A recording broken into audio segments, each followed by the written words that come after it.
کا دوسرا لیکچر تخریج حدیث کے حوالے سے حضور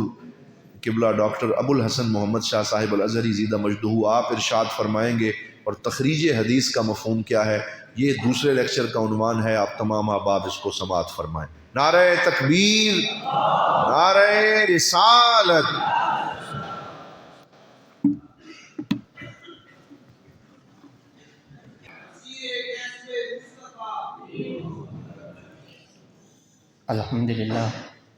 الحمدللہ رب العالمین، والصلاة والسلام علی سید الانبیاء والمرسلین، اما بعد، فاعوذ باللہ السمیع العلیم من الشیطان الرجیم، بسم اللہ الرحمن الرحیم، رب اشرح لی صدری ویسر لی امری واحلل عقدۃ من لسانی یفقہوا قولی، صدق اللہ العظیم وصدق رسولہ النبی الامی الکریم، ونحن علی ذلک لمن الشاہدین والشاکرین، والحمد للہ رب العالمین۔ قابل صد تکریم اساتذہ اکرام اور عزیز طلبہ اور عفت مآب طالبات، جیسا کہ آپ کے علم میں ہے کہ میرے گفتگو کا جو موضوع ہے وہ طرق تخریج احادیث، اس حوالے سے تخریج کی تعریف، اس کی غرض و غایت، اس سے فوائد حاصل ہونے والے فوائد، اور اس کے کتنے طریقے ہیں، کن طریقوں سے ہم تخریج حدیث کر سکتے ہیں، اور پھر ہر فن، ہر طریقے کی میں کون سی کتب لکھی گئی ہیں جن سے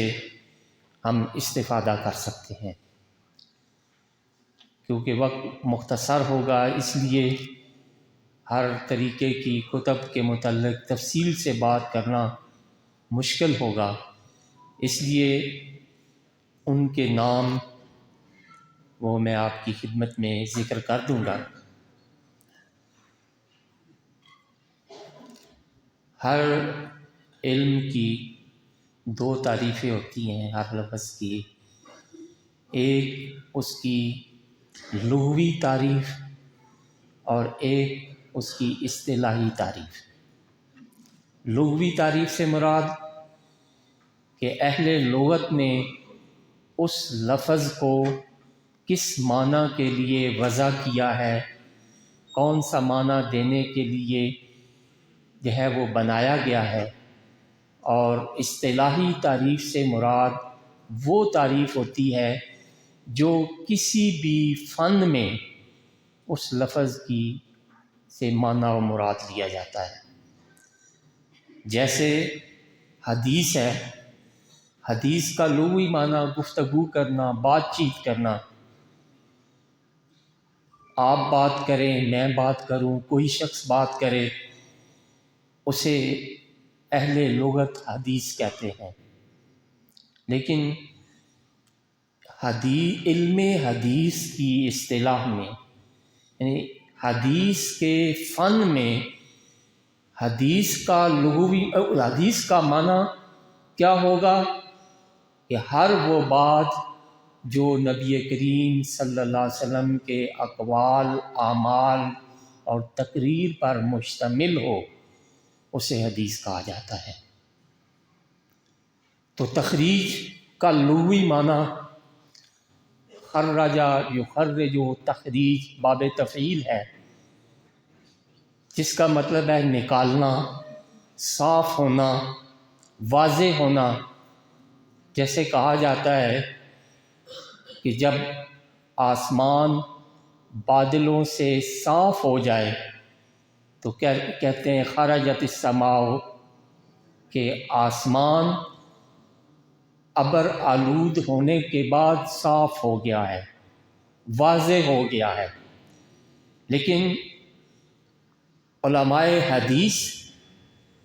اس تخریج سے کیا مراد لیتے ہیں، علم حدیث کے فن میں اسے کن معنوں میں استعمال کیا جاتا ہے؟ محدثین فرماتے ہیں کہ تخریج کا معنی ہے ایک محدث کا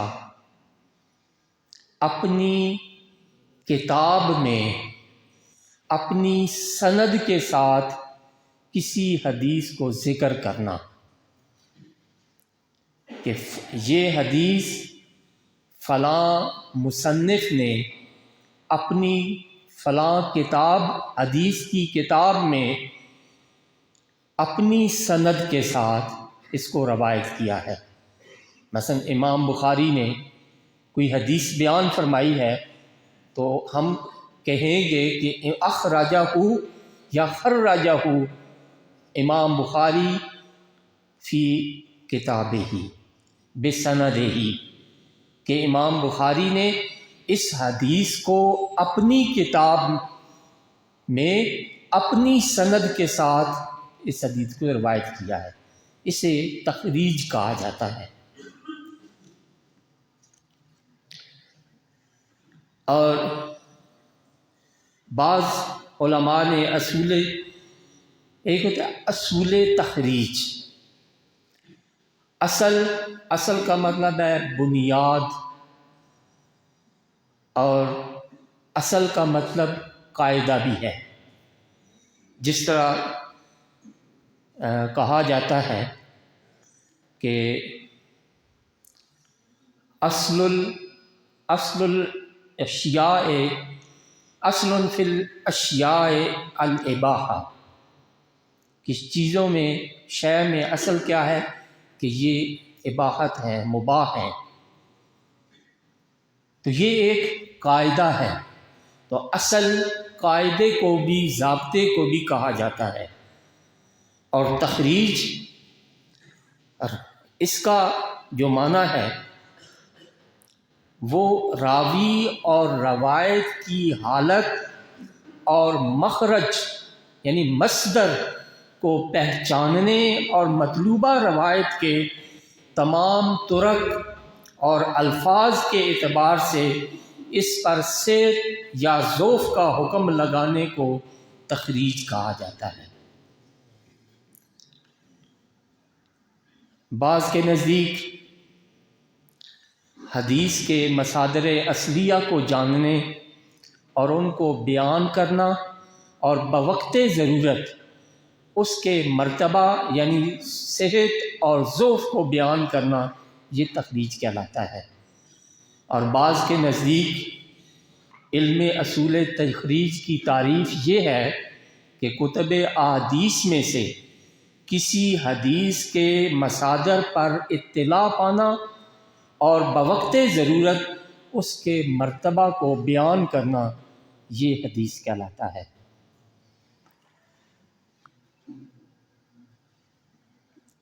ویسے بھی کوئی بات ہو، کوئی اطلاع پہنچے، کوئی خبر پہنچے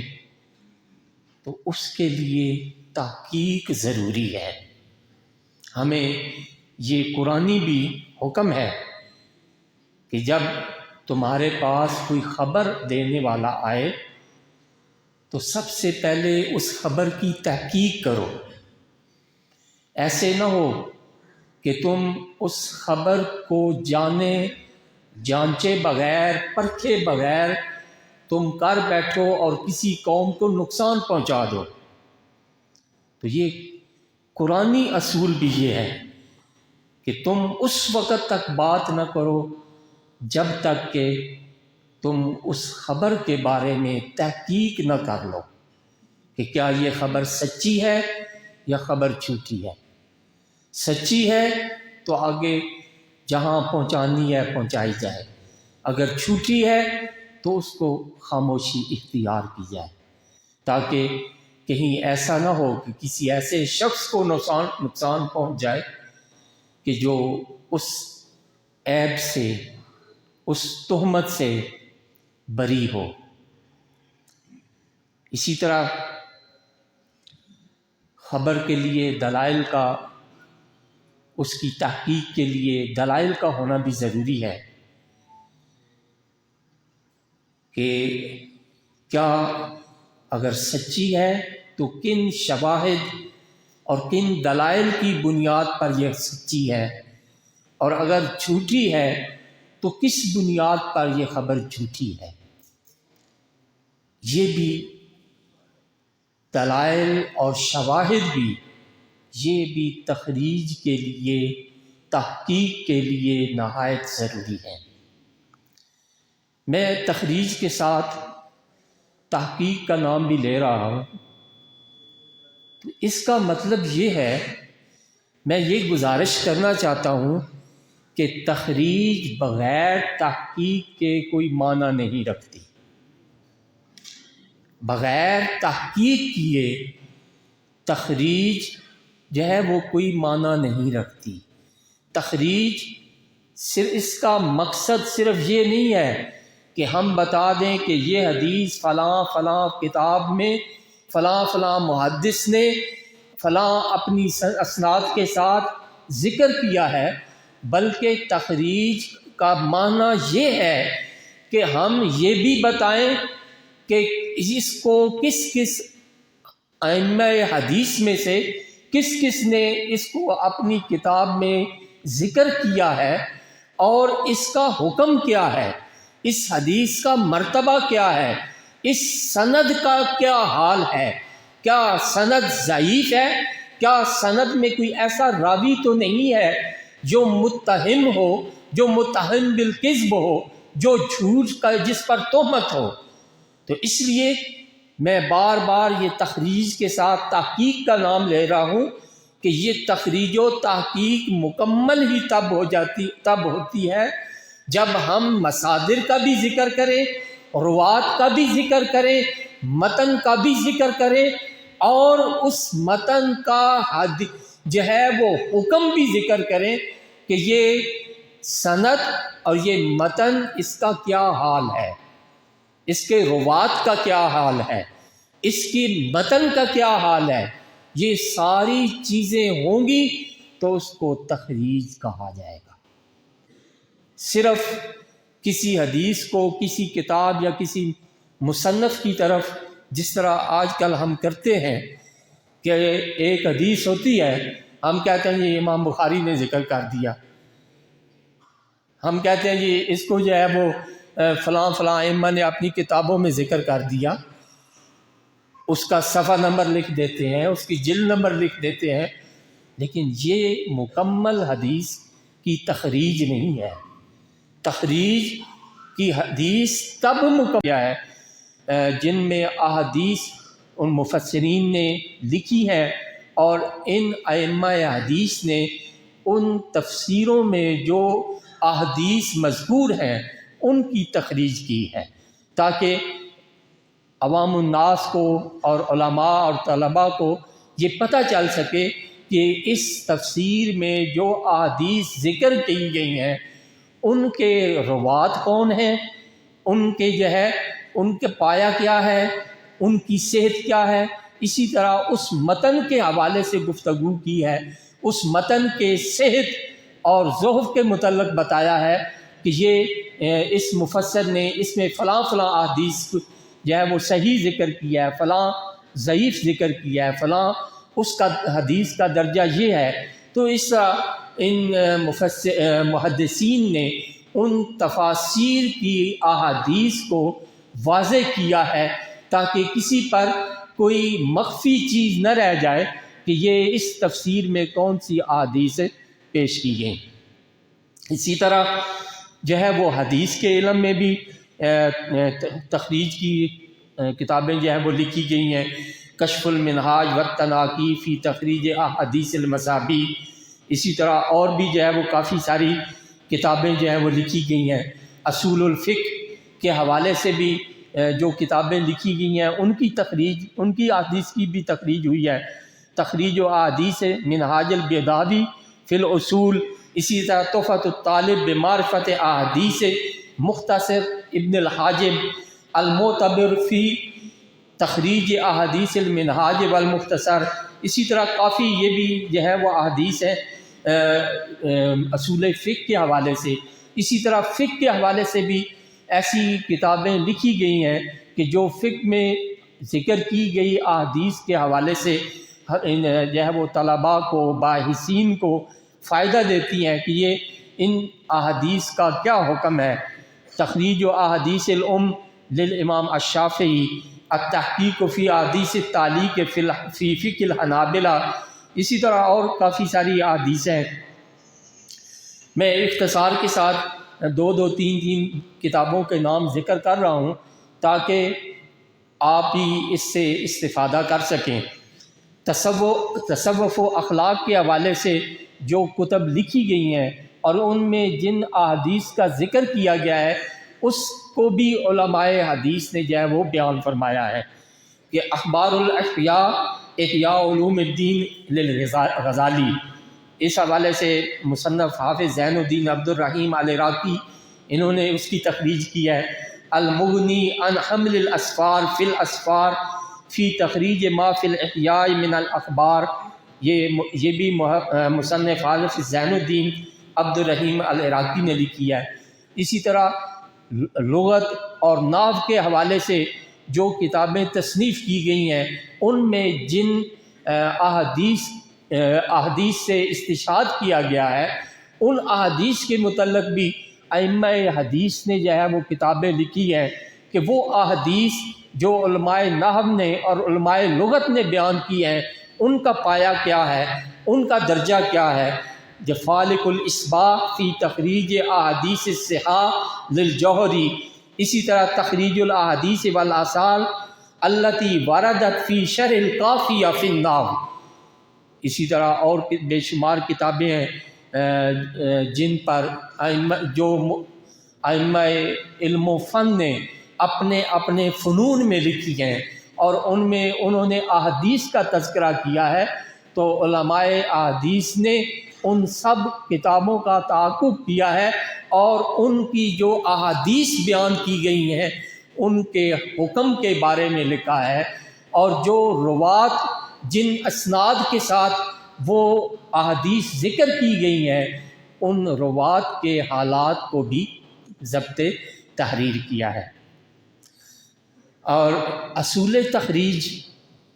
جو ہم علم تخریج پڑھتے ہیں، اصول تخریج پڑھتے ہیں، اس حوالے سے بھی علماء حدیث نے، ائمہ حدیث نے اس فن میں بھی کتب کو جو ہے وہ تحریر فرمایا ہے. جیسے اصول التفریج بے اصول التخریج، اسی طرح اصول التخریج و دراست الاسانید، اسی طرح التحصیل لاصول التخریج و قواعد الجرح والتعدیل، اسی طرح طرق تخریج الحدیث المؤلف شیخ سعد بن عبداللہ الحمید، اسی طرح علم تخریج الاحادیث. اسی طرح ایک اور کتاب جو ہم دارالعلوم میں پڑھتے ہیں دورہ سال اول میں، طرق تخریج حدیث رسول صلی اللہ علیہ وسلم، اس کے مؤلف عبد المہدی بن عبد القادر بن عبد الہادی،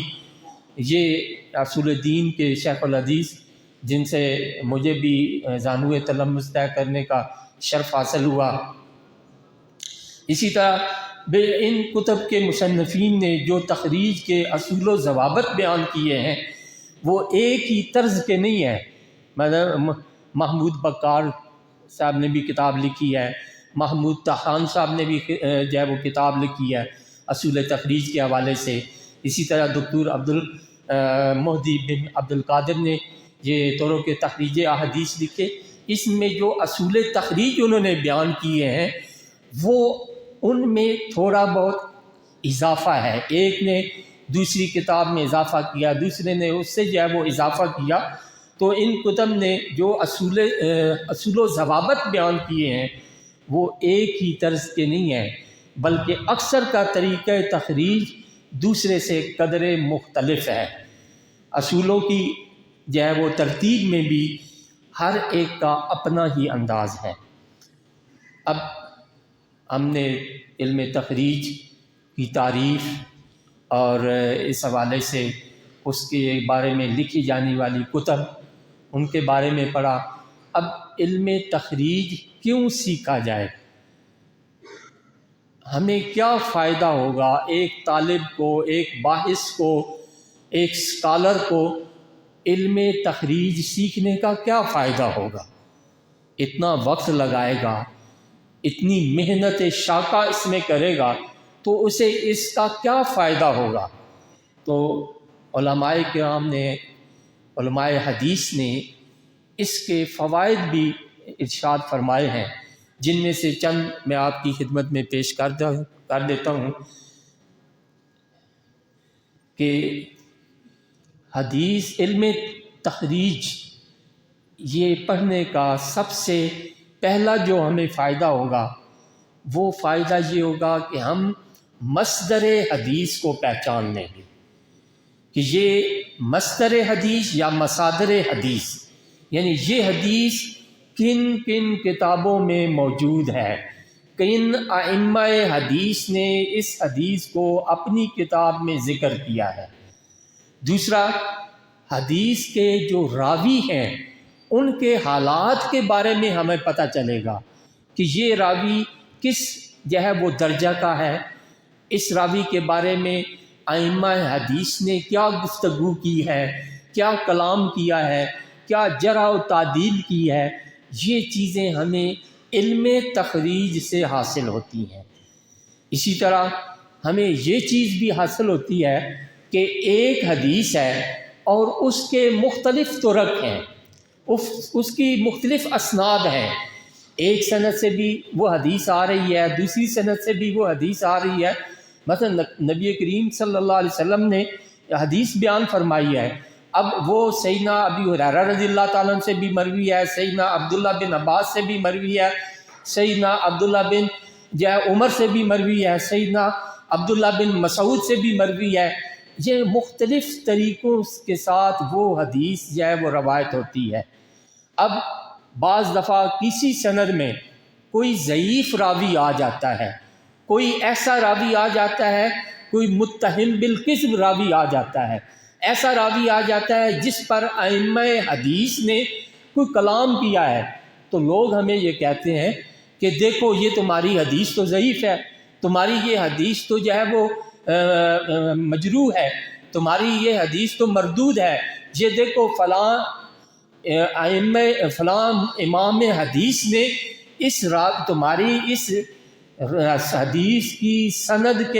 سند میں جو فلاں راوی ہے اس پر کلام کیا ہے، اس پر جرح کی ہے، اس کے متعلق یہ بات کی ہے۔ یہ تو حدیث ہی نہیں ہے، یہ تو موضوع ہے، یہ تو من گھڑت ہے، یہ حدیث ضعیف ہے، یہ اس قابل نہیں ہے کہ اس کی طرف وہ توجہ کی جائے، اس کو وہ اس پر عمل کیا جائے۔ تو لیکن جب ہم دوسرے طرق سے اور اسناد سے ہم اس حدیث کو دیکھتے ہیں تو ہمیں کوئی سند ایسی مل جاتی ہے کہ جس کے سارے راوی ہیں وہ پائے کمال تک پہنچے ہوئے ہوتے ہیں، وہ ان کے بارے میں علماء حدیث کی یہ رائے ہوتی ہے کہ اس سند کے تمام راوی وہ درست ہیں، تمام راوی وہ ان سے حدیث کو لیا جا سکتا ہے۔ تو اس سند کے ساتھ وہ حدیث جو دوسری سند سے ضعیف ہو رہی تھی یا متروک ہو رہی تھی یا موضوع ہو رہی تھی، وہ دوسری سند کے ساتھ وہی حدیث یا تو حسن ہو جاتی ہے یا وہ حدیث صحیح ہو جاتی ہے۔ تو اس کا یہ فائدہ ہوتا ہے کہ ہمیں ایک حدیث کی بہت ساری اسانید وہ مل جاتی ہیں۔ اسی طرح حدیث کے مرتبے کا بھی پتہ چل جاتا ہے کہ یہ مختلف طرق سے جب حدیث ہم تک پہنچتی ہے تو اس سے ہمیں یہ پتہ چل جاتا ہے کہ یہ حدیث صحیح ہے، یہ ضعیف ہے، یہ قبول ہے اور یہ مردود ہے۔ اسی طرح ہمیں اس چیز کا بھی ادراک حاصل ہوتا ہے کہ اس حدیث میں جب ہم مختلف اسانید سے اس حدیث کا مطالعہ کرتے ہیں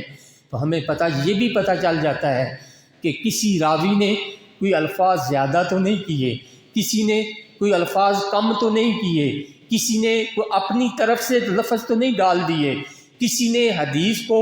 مقلوب یعنی اس کو رد و بدل تو نہیں، اس کی ترتیب میں رد و بدل تو نہیں کر دیا۔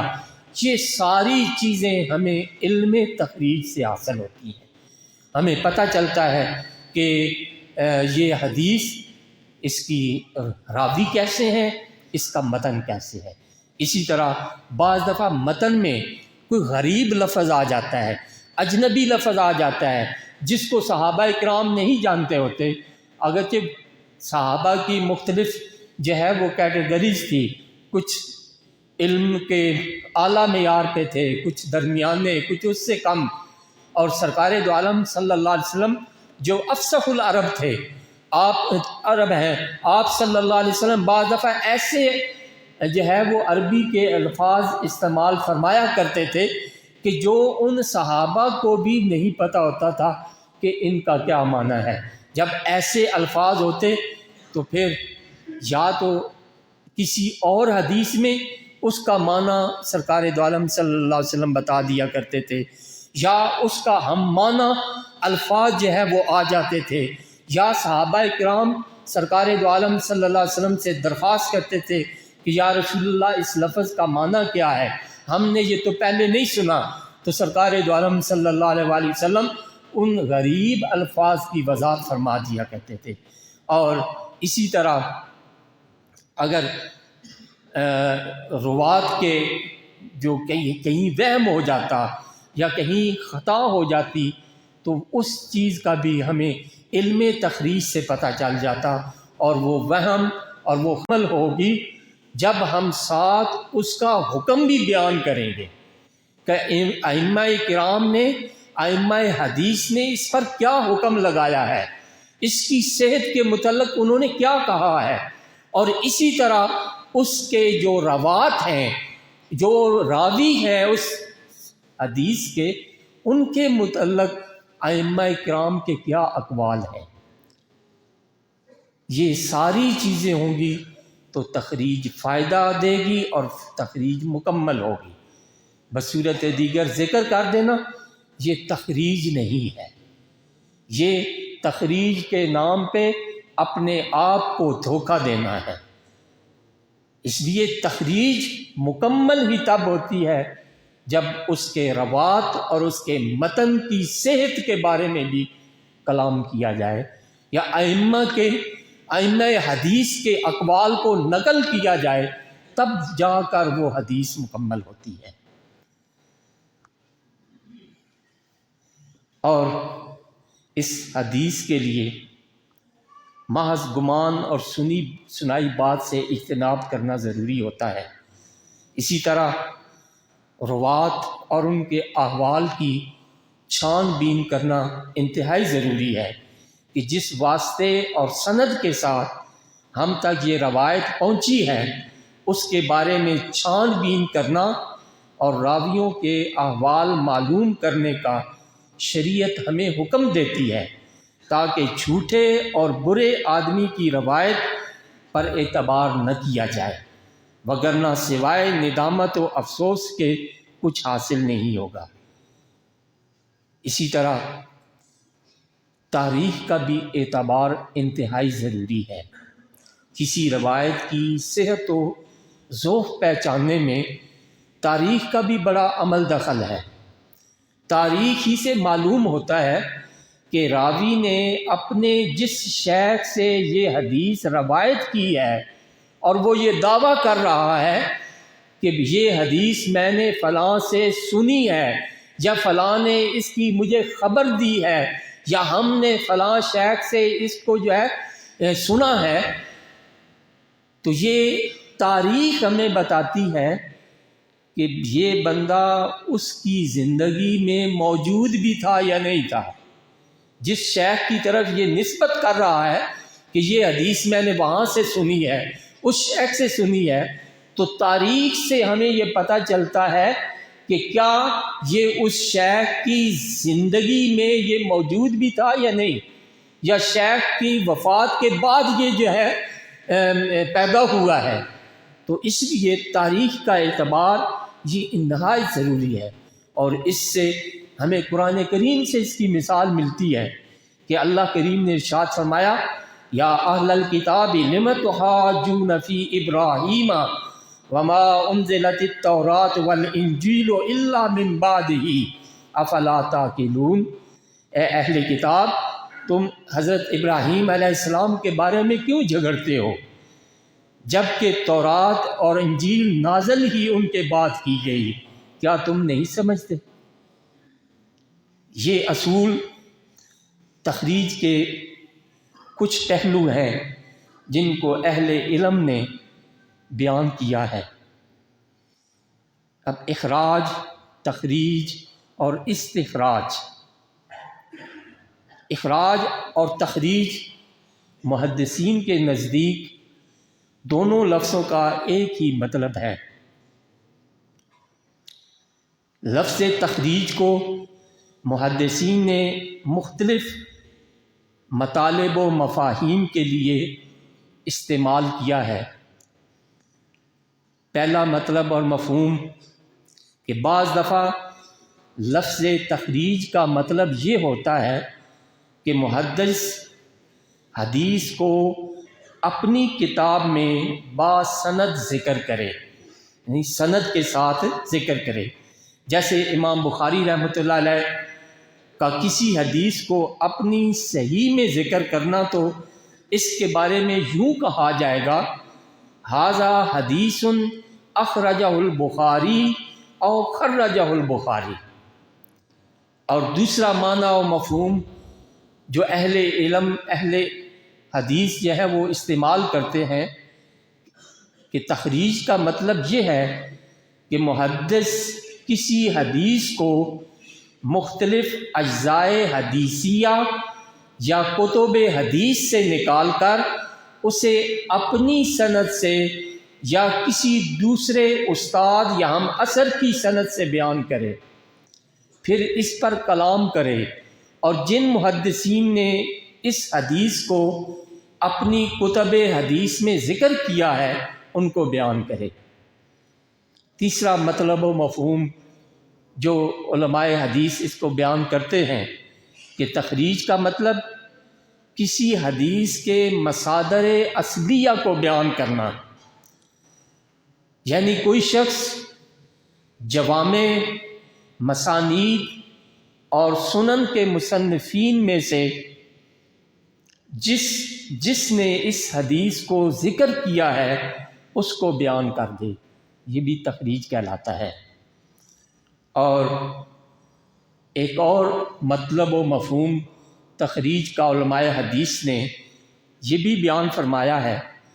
کہ محدث نے جن شیوخ سے سنا ہے یا ان پر پڑھا ہے یا اجازت لی ہے وہ ان استادوں کے ناموں کو حروف تہجی کے اعتبار سے ترتیب دے اور ان سنی ہوئی روایات کو ذکر کر دے۔ ایسی تصنیف کو موجم کہتے ہیں، یا محدث ان کے ناموں کو سننے میں مقدم ہونے یا سند کے اعلیٰ ہونے یا شہر کے اعتبار سے ذکر کرے، اور ہر استاذ کے ترجمہ یعنی حالات زندگی میں اس سے سنی ہوئی روایات کا ذکر کرے۔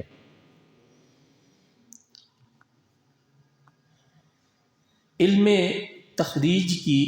ابتدا کیسے ہوئی؟ زمانہ قدیم میں علماء علم تخریج کے زیادہ محتاج نہ تھے، کیونکہ وہ سنت مبارکہ کے مصادر اصلیہ پر بڑی وسیع نظر رکھتے تھے۔ حدیث اور علوم حدیث ان کا اوڑھنا اور بچھونا تھا۔ پھر آہستہ آہستہ مسلمانوں کا کتب حدیث سے تعلق کمزور ہوتا گیا، ہمتیں ماند پڑنے لگیں، اور حدیث کو کتب حدیث سے تلاش کرنا ایک بہت مشکل کام ہو گیا، جس کی وجہ سے ان کتب حدیث کے طریقے استعمال سے ناواقف ہونا ہے، کیونکہ جب پتہ ہی نہ ہو کہ اس کتاب کو کس طریقے سے تصنیف کیا گیا ہے اور اس میں کتب و ابواب کی ترتیب کس انداز سے ہے، تو یہ کیسے ممکن ہے کہ باحث، سکالر، طالب علم مطلوبہ حدیث کو پا لے، اور اگر کسی کا حدیث کو تلاش کرنے کا ارادہ ہو تو چند صفحات کی ورق گردانی کے بعد اسے اس کی طبیعت میں تھکاوٹ، سستی وہ لاحق ہونا شروع ہو جائے اور وہ حدیث کے تلاش کے عمل کو ترک کر دے۔ متقدمین نے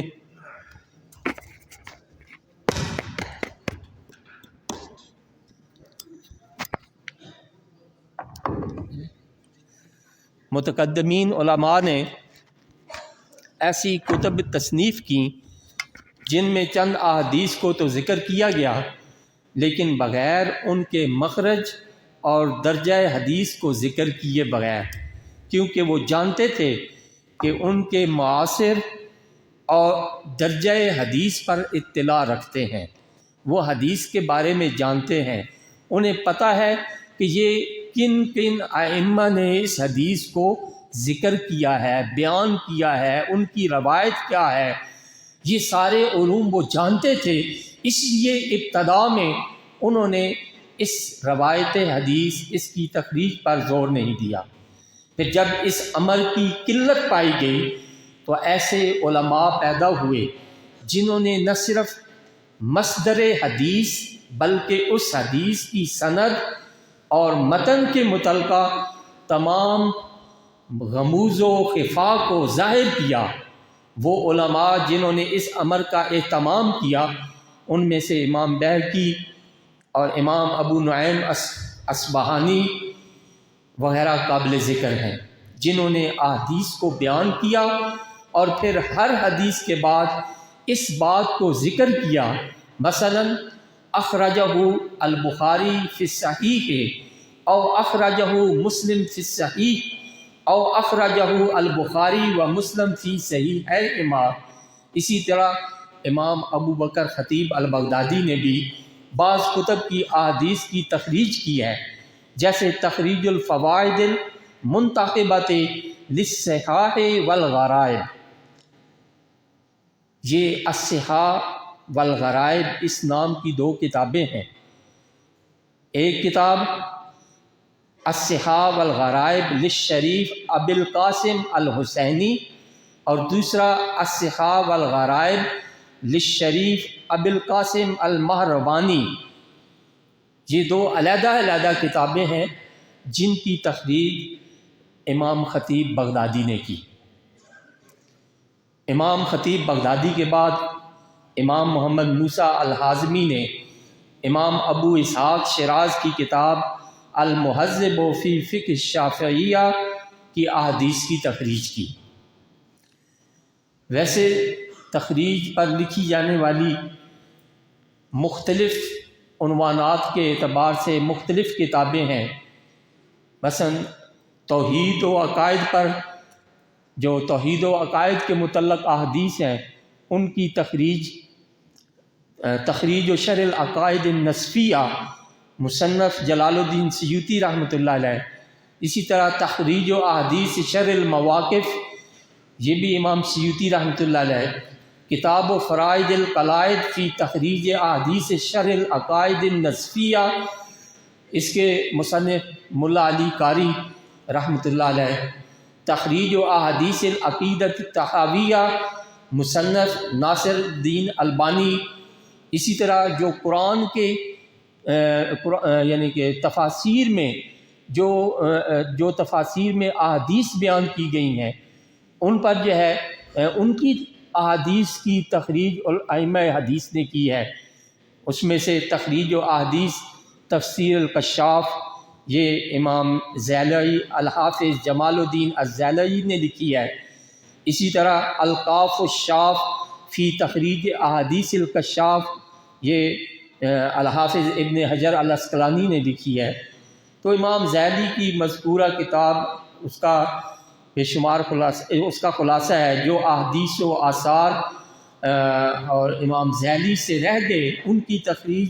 حافظ حافظ ابن حجر نے اپنی اس کتاب میں کی ہے۔ تو یہ اور بھی کافی سی ہیں، الفتح السماوی بتخریج احادیث البیضاوی،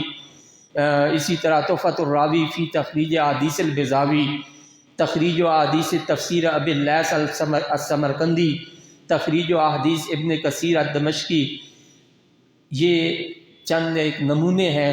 جو میں نے آپ کی خدمت میں جو ہے وہ بیان کیے ہیں، جن میں مختلف جو ہے ان تفاسیر کو بیان کیا دور ہو جاتی۔ اسی طرح تخریج سے ہی ہمیں ائمہ حدیث کے جو ہے وہ اقوال وہ حاصل ہوتے ہیں کہ انہوں نے ان راویوں کے بارے میں کیا کہا، انہوں نے اس حدیث کے بارے میں کیا حکم لگایا، اس کی صحت کا لگایا، اس کے ضعف کا لگایا۔ اسی طرح بعض دفعہ سند میں کوئی مبہم راوی ہوتا تھا جس کے بارے میں، جس کی کنیت، جس کی جو ہے وہ لقب، جس کی نسبت، علاقے کی نسبت نہیں پتہ ہوتی تھی۔ مثلا سمیت خالدن، اب خالد کون ہے، کتنے یعنی روات حدیث میں کتنے خالد لوگ ہوں گے، تو یہ خالد کون ہے؟ تو جب ہم دوسری جو ہے وہ اسناد کو دیکھتے ہیں تو کسی میں اس کی کنیت کو ذکر کر دیا جاتا ہے کہ وہ فلاں کا والد ہے، کسی میں اس کے لقب کو ذکر کیا جاتا ہے کہ وہ اس کا فلاں لقب ہے، کسی حدیث میں اس کے علاقے کی نسبت کو ذکر کر دیا جاتا، جس سے وہ مبہم راوی وہ واضح ہو جاتا۔ اسی طرح بعض دفعہ ایک جو ہے ہمیں احادیث میں یہ ملتا ہے کہ جاء رجل الی رسول اللہ صلی اللہ علیہ وسلم، کہ فلاں آدمی آپ صلی اللہ علیہ وسلم کی بارگاہ میں حاضر ہوا۔ اب وہ فلاں آدمی کون ہے جو اس حدیث طیبہ کا سبب بن رہا ہے؟ تو جب ہم دوسری اسناد دیکھتے ہیں تو ایک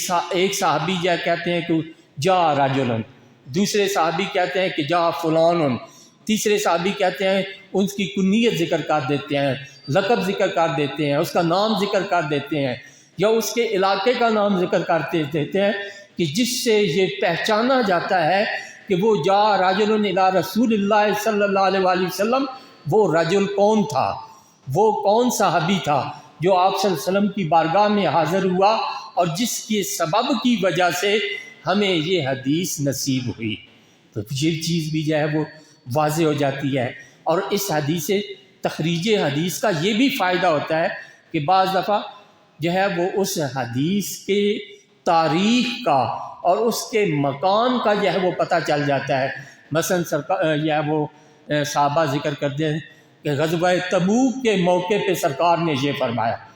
اب یہاں جگہ کا بھی تعین ہو گیا اور اس واقعے کی تاریخ کا بھی تعین ہو گیا کہ یہ واقعہ تبوک کے مقام پر، تبوک کی لڑائی کے وقت یہ حدیث جو ہے وہ سرکار نے ارشاد فرمائی۔ تو اس طرح جب ہم مختلف روایات کا، مختلف جو ہے وہ اسناد کا مطالعہ کرتے ہیں، اس کو دیکھتے ہیں، اس کو پرکھتے ہیں، تو اس سے ہمیں یہ بے شمار فوائد حاصل ہوتے ہیں کہ جس سے ہم اس حدیث کے بارے میں، اس حدیث کے روات کے بارے میں صحیح طور پر جان سکتے ہیں۔ اسی طرح مصادر اصلیہ سے کیا مراد ہے؟ جب کسی حدیث کے مصادر اصلیہ کے بارے میں بات کی جائے تو اس وقت مصادر اصلیہ سے مراد مندرجہ ذیل قسم کی کتابیں ہوتی ہیں۔ پہلی قسم وہ کتب حدیث جن کے مؤلفین نے ان احادیث کو اپنی سند کے ساتھ نبی اکرم صلی اللہ علیہ وآلہ وسلم تک بیان فرمایا، جیسے صحاح ستہ ہیں، موطا امام مالک، مسند احمد، مصنف عبدالرزاق وغیرہ۔ اور دوسری قسم وہ کتب حدیث ہیں جو پہلی قسم کے تابع ہوتی ہیں، اور اس دوسری قسم کی پھر مزید آگے 3 قسمیں ہیں۔ ایک وہ کتابیں جن میں کتب ستہ کی بعض کتابوں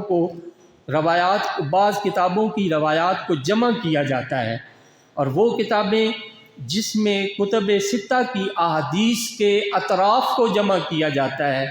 اور وہ کتابیں تیسرے نمبر پہ کہ جن میں کتب ستہ میں سے کسی کتاب کا اختصار کیا گیا ہو، اور تیسری قسم وہ کتب جو مختلف فنون پر لکھی گئیں، جیسے تفسیر، فقہ، سیرت، تاریخ وغیرہ، لیکن ان کے مؤلفین نے ان میں احادیث کو اپنی اسانید سے ذکر کیا، نہ کہ سابقہ پہلی قسم کی کتب میں سے کسی کتب کی سند کے ذریعے سے، جیسے تفسیر الطبری، تاریخ طبری، کتاب الام للشافعی وغیرہ۔ اب جو اصل موضوع اس علم تخریج کا ہے کہ جس سے ہم تخریج کرنے کے قابل ہوتے ہیں، وہ ہے کہ ہم تخریج کتنے طریقوں سے کر سکتے ہیں۔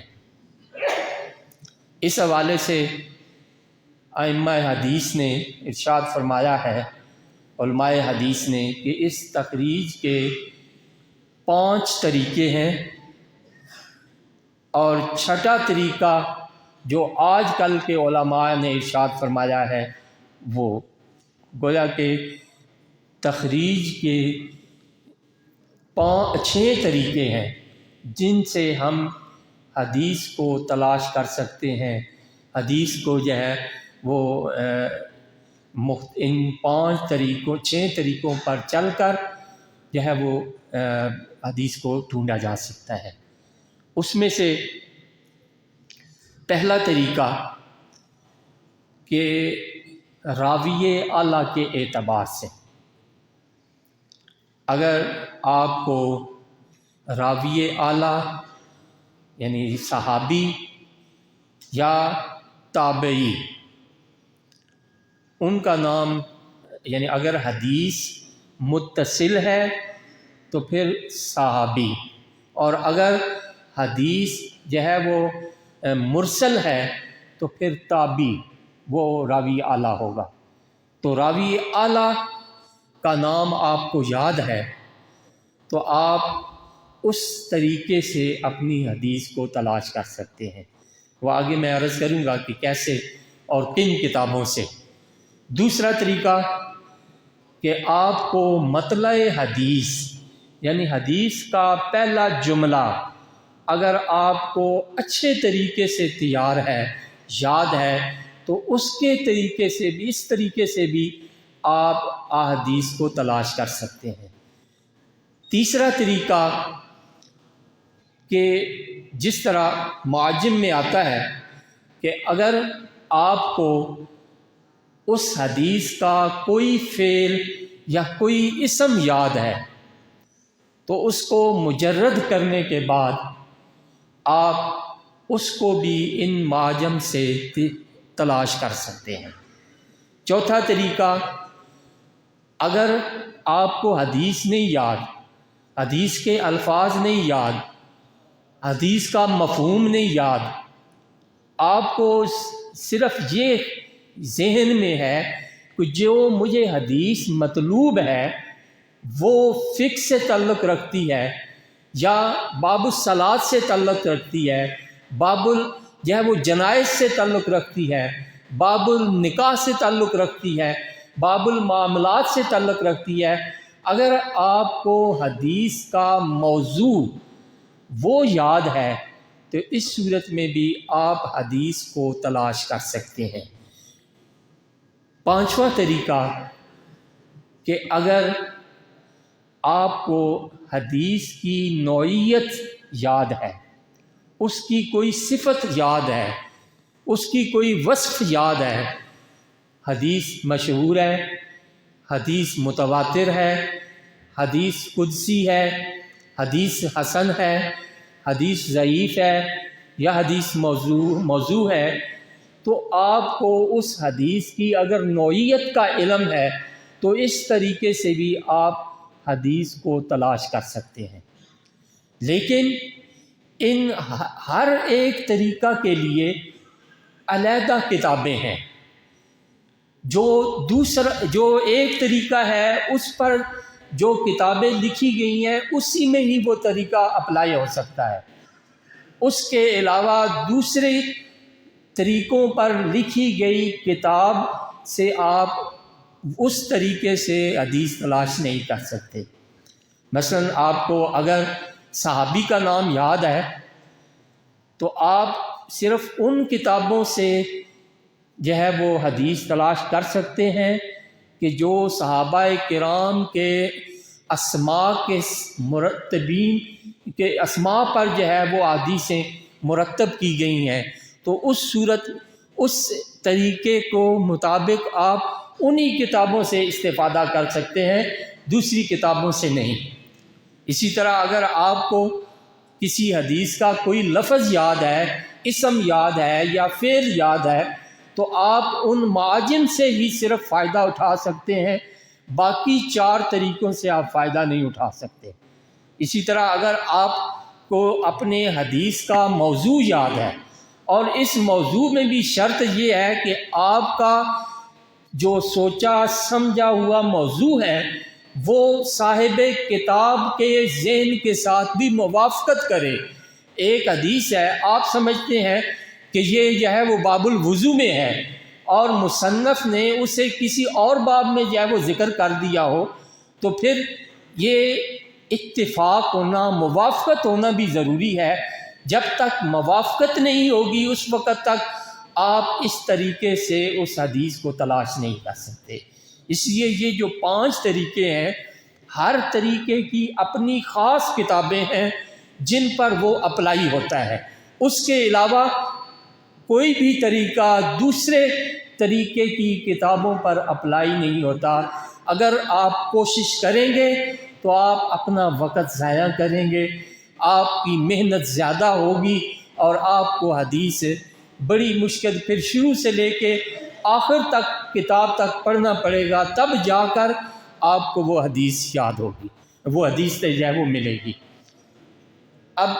جو پہلا طریقہ ہے جس میں راوی اعلیٰ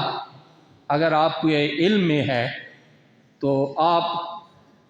اس طریقے سے ان کتابوں سے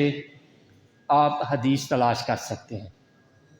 ان کتابوں کی 3 قسمیں ہیں، ایک مسانید، دوسرا معاجم اور تیسرا کتب الاطراف. مسانید یہ مسند کی جمع ہے جو کہ سند سے ماخوذ ہے، اور سند کے معنی ہے معتمد یعنی قابل اعتماد چیز یا سہارے کی چیز. اور اصطلاحی اس کی تعریف وہ کتاب جس میں صرف ایک صحابی کی مرویات ہوں یا مختلف صحابہ کی مرویات کو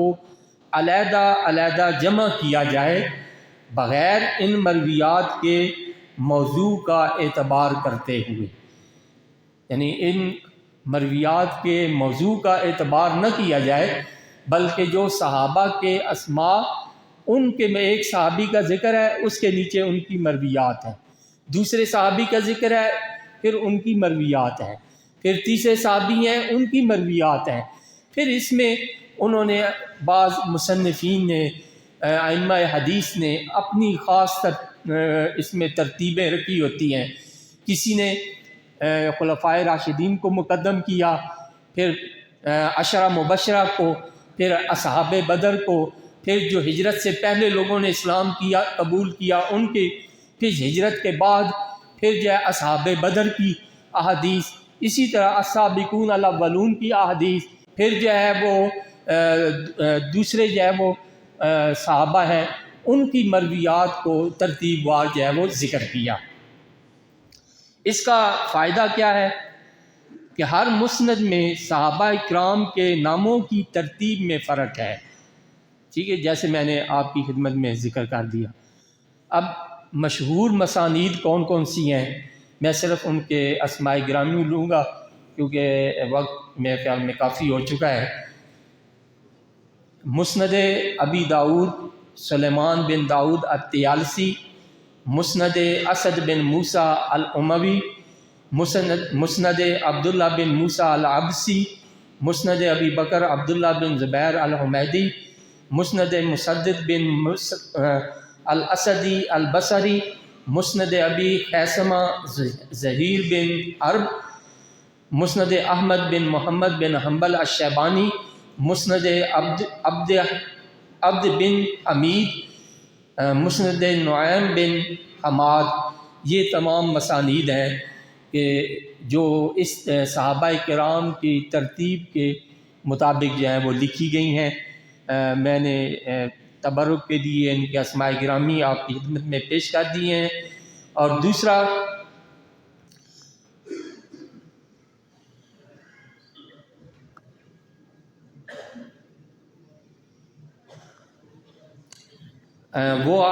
وہ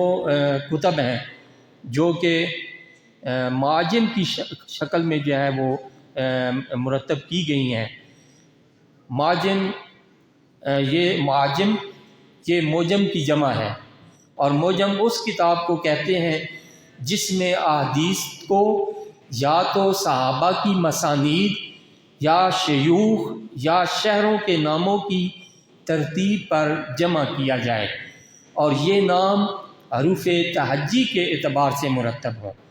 اسی طرح جو تیسری اس کی قسم ہے وہ ان میں کافی ہیں: المعجم الصغیر الطبرانی، المعجم الکبیر، المعجم الاوسط. کافی ساری معاجم ہیں جن کے اسماء گرامی جو ہیں وہ لکھے گئے ہیں. اور تیسری قسم ہے اطراف، کتب الاطراف. اطراف طرف کی جمع ہے جس کے معنی ہے جز یا ٹکڑا، اور یہاں سے مراد حدیث کا وہ جز ہے جو اپنے باقی حصے پر دلالت کرے. اور اصطلاحی تعریف وہ کتب حدیث جن میں مؤلف احادیث کے ایسے اطراف کو ذکر کرے جو باقی حدیث پر دلالت کریں، اور ہر متن کے متعلق اسناد کو یا تو بطور استیاب ذکر کرتے یا پھر مخصوص کتب احادیث کی اسانید کو بیان کرے. تو کتب اطراف کی ترتیب کے اندر روایات کی ترتیب دو طرح سے ہوتی ہے: ایک مسانید کے اعتبار، مسانید صحابہ کے اعتبار سے، اور وہ حروف تہجی کے اعتبار سے جمع کے مرتب ہوتے ہیں، اور دوسرا جو ہے متن کے پہلے الفاظ کے اعتبار سے حروف تہجی پر ترتیب دیا گیا ہے. اور یہ بہت کم مثال ہے. اور جو مشہور کتب الاطراف ہیں وہ اطراف الصحیحین لابی مسعود ابراہیم بن محمد الدمشقی، اطراف الصحیحین لابی محمد خلف بن محمد الواسطی، اسی طرح الاشراف بمعرفت الاطراف. اب ان کتب الاطراف کے فوائد کیا ہیں؟ تو ایک حدیث کی مختلف اسانید ایک ہی جگہ اکٹھی ہو جاتی ہیں. حدیث کے عزیز، غریب، مشہور یا متواتر ہونے کے لحاظ سے پہچان حاصل ہوتی ہے.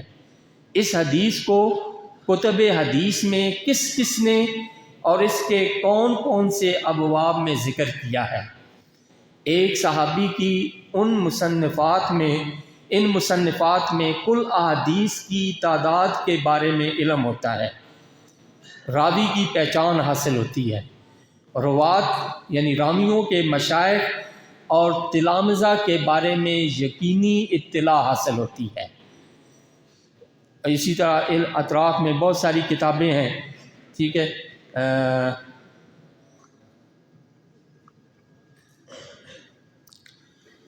تو دوسرا طریقہ جس میں متن کے ابتدائی لفظ کے ذریعے تخریج کی جاتی ہے، یعنی اگر آپ کو مطلع یاد ہے تو آپ حدیث کو تلاش کر لیں گے، لیکن اگر مطلع میں ذرا بھی اختلاف ہوا تو اس صورت میں آپ اپنی حدیث سے دور ہو جائیں گے. مثلا جیسے اگر آپ کے پاس حدیث ہے وَإِذَا أَتَاكُمْ، اور جب وہ تمہارے پاس آئے، تو اب اگر اذا کی جگہ اگر آپ لو لگا لیں گے تو پھر آپ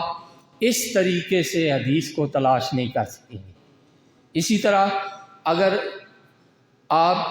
عطاکم کی جگہ جاءکم کا لفظ جو اس کا ہم معنی ہے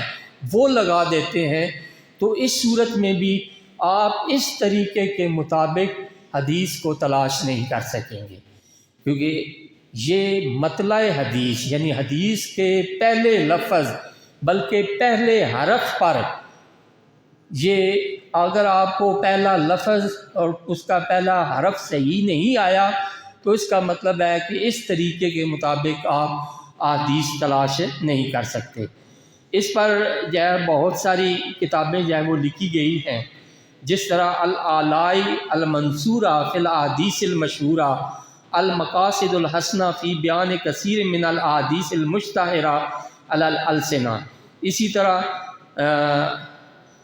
الدرر المنتصرہ فی الاحادیث المشتہرہ، البدر المنیر فی احادیث البشیر النذیر، یہ اور بھی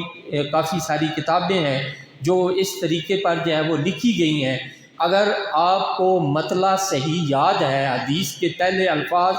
صحیح طور پر آپ کے بعین ہی یاد ہیں تو اس طریقے سے آپ حدیث کو تلاش کر لیں گے، وگرنہ اگر آپ کا کوئی ایک حرف بھی چینج ہو گیا تو اس صورت میں آپ اپنی حدیث سے جو ہے وہ دور ہو جائیں گے اور اس کو تلاش نہیں کر سکیں گے۔ تیسرا طریقہ، اب میں اختصار کو زیادہ ملحوظ کر رہا ہوں تاکہ مجھے احساس ہے کہ میں نے کافی ٹائم لے لیا ہے اور آپ نے صبح اپنے جو ہے وہ کلاسز بھی لینی ہیں، تو تیسرا طریقہ یہ ہے جو ہے متن حدیث میں آنے والے کسی قلیل الاستعمال کلمے کے ذریعے تخریج کی جائے۔ مثلا آپ کے پاس آپ کو حدیث یاد ہے تو حدیث میں سے کوئی فعل یا کوئی جو ہے وہ اسم، وہ اس سے آپ حدیث کو تلاش کر سکتے ہیں، لیکن بہتر اور آسان طریقہ یہ ہے کہ آپ وہ فعل یا وہ اسم استعمال کریں جو قلیل الاستعمال ہو۔ اس طرح آپ جلد اپنے مطلوبہ حدیث تک پہنچ جائیں گے، جس طرح من کذب علیہ متعمدا فلیتبوأ مقعدہ من النار۔ اب اگر آپ کذبہ لیں گے تو بے شمار احادیث ہیں جو کاف زال با سے شروع ہوتی ہیں۔ علیہ اپنا اس من کذب علیہ متعمداً، یہ متعمداً بھی کافی مرتبہ جو ہے وہ استعمال ہوا ہے احادیث میں، لیکن فلیتبوأ، یتبوأ یہ لفظ ایسا ہے جو قلیل الاستعمال ہے۔ اگر آپ اس کو لیں گے، اس کا مادہ مجرد نکال کے حدیث کو جو ہے وہ تلاش کرنے کی کوشش کریں گے تو آپ جلد اپنے اس طریقہ کے مطابق جلد اپنے جو ہے وہ مقصد تک پہنچ جائیں گے۔ اس طریقہ میں استعمال ہونے والی کتاب ایک ہی ہے، اور وہ کتاب جو انتہائی مفید اور قابل قدر محنت والی ہے، اور اس کتاب کا نام المعجم المفہرس لالفاظ الحدیث النبوی۔ اس کتاب کے بارے میں کافی اور بھی مفید معلومات ہیں، لیکن اب طوالت کے خدشت کی وجہ سے میں ان کو آپ کی خدمت میں کسی اور موقع پہ انشاءاللہ پیش کر دوں گا۔ یعنی کوئی بھی قلیل الاستعمال لفظ آپ استعمال کریں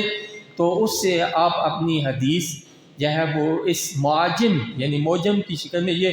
ہماری لائبریری میں بھی موجود ہے، وہ اس کی تقریباً 8 یا 9 جلدیں ہیں جن میں جو ہے وہ لائبریری میں جا کر ان کو استعمال کر کے اس کو دیکھ کے آپ اسے استفادہ کر سکتے ہیں۔ تخریج کا جو چوتھا طریقہ ہے وہ حدیث کے موضوع کے ذریعے، یعنی اگر آپ کو حدیث کا موضوع علم ہے، یعنی یہ آپ کو جو مطلوبہ حدیث ہے وہ کس موضوع پر ہے، آپ صبر پہ حدیث تلاش کرنا چاہتے ہیں، آپ شکر پہ حدیث تلاش کرنا چاہتے ہیں، آپ جو ہے وہ نماز کے بارے میں حدیث تلاش کرنا چاہتے ہیں، آپ کسی صورت کی فضیلت کے اعتبار سے حدیث کو تلاش کرنا چاہتے ہیں، آپ فضائل و مناقب صحابہ کے موضوع پر جو ہے وہ احادیث کو تلاش کرنا چاہتے ہیں، اور کسی بھی موضوع پر جو ہے وہ اگر آپ کوئی حدیث تلاش کرنا چاہتے ہیں تو اس صورت میں آپ یہ اس طریقے پر جو کتابیں لکھی گئی ہیں ان کتابوں کو استعمال کریں گے تو آپ اپنی مطلوبہ حدیث تک جو ہے وہ پہنچ جائیں گے۔ اس میں ایک ہی بات ہے، خامی ہے، کہ اگر آپ کا جو سوچا ہوا موضوع ہے اس کسی مطلوبہ حدیث کے متعلق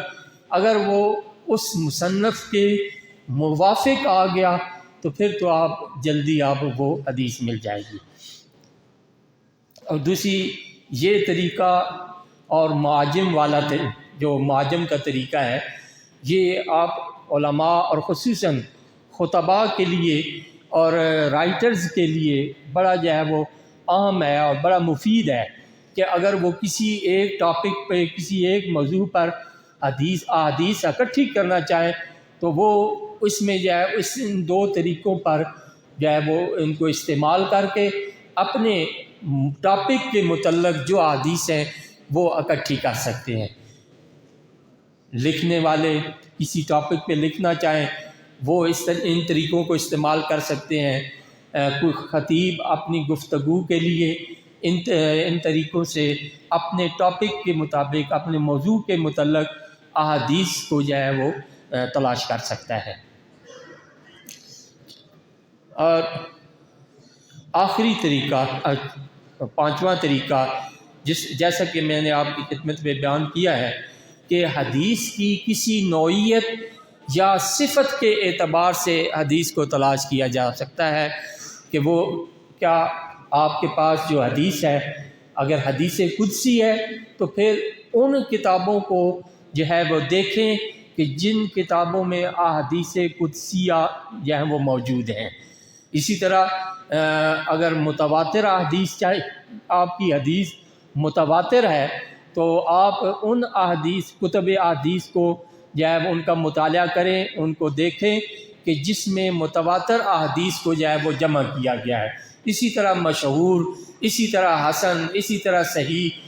ان کی صفت اور ان کی نوعیت کے اعتبار سے جیسی حدیث ہے ویسی کتابوں میں آپ تلاش کریں گے تو آپ کو جلد ہی اس کی کتاب جو ہے وہ مل جائیں گی۔ اب اس میں جو اس اعتبار سے کتب جو ہے لکھی گئی ہیں اس میں اللہم صلی علی سیدنا محمد وعلی آل سیدنا محمد مبارک وسلم۔ تو یہ 5 طریقے، اور چھٹا طریقہ جو انٹرنیٹ کے حوالے سے ہے، مختلف ویب سائٹس ہیں جن کو آپ استعمال کر کے وہاں سے احادیث کو جو ہے وہ دیکھ سکتے ہیں۔ صرف یہ نہیں ہے کہ آپ بغیر اعراب کے، بلکہ بعض ایسے ویب سائٹس بھی ہیں ایسے جو ہے وہ جس میں اگر آپ چاہیں تو وہاں بٹن ہوتا ہے تشکیل کا، اگر آپ اس بٹن کو دبائیں گے تو آپ کی عبارت پر جو ہے وہ سارے اعراب لگ جائیں گے۔ حدیث کی عبارت ہے تو اس پہ سارے جو ہیں وہ اعراب آ جائیں گے، جس سے آپ آسانی سے ان کو پڑھ بھی سکیں گے اور ان کا جو ہے وہ ان کو اپنے استعمال میں بھی لا سکیں گے۔ تو وہ بے شمار، اور اس لیے آج کے دور میں جو علماء حدیث ہیں انہوں نے اس چھٹے طریقے کی اہمیت کو بھی سامنے رکھا ہے، اور انہوں نے کہا ہے کہ یہ طریقے ہے، یہ چھٹا طریقہ ہے جس طریقے سے ہم احادیث کو جو ہے وہ تلاش کر سکتے ہیں، اور اس میں محنت بھی کم ہوتی ہے، مواد بھی زیادہ حاصل ہوتا ہے۔ بعض مذہب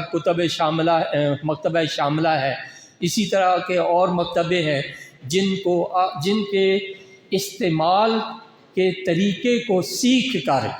آپ جو ہے وہ سنت کے خزانوں کو حاصل کر سکتے ہیں۔ سنت کے جو ہے کنوز کو آپ حاصل کر سکتے ہیں۔ سنت کی جو ہے بے شمار جو ہے وہ ہزاروں کی تعداد میں جو ہے وہ کتابیں ہیں، جو ان میں سے آپ اپنی مطلوبہ احادیث کو، اپنے مطلوبہ ٹاپک کے مطابق احادیث کو، جو ہے اپنے مطلوبہ راوی کے جو ہے احادیث کو آسانی کے ساتھ تلاش کر سکتے ہیں۔ آخر میں ایک چیز وہ اس کی وضاحت کرنا ضروری ہے کہ جب ہم کسی بھی طریقہ کو اپلائی کر کے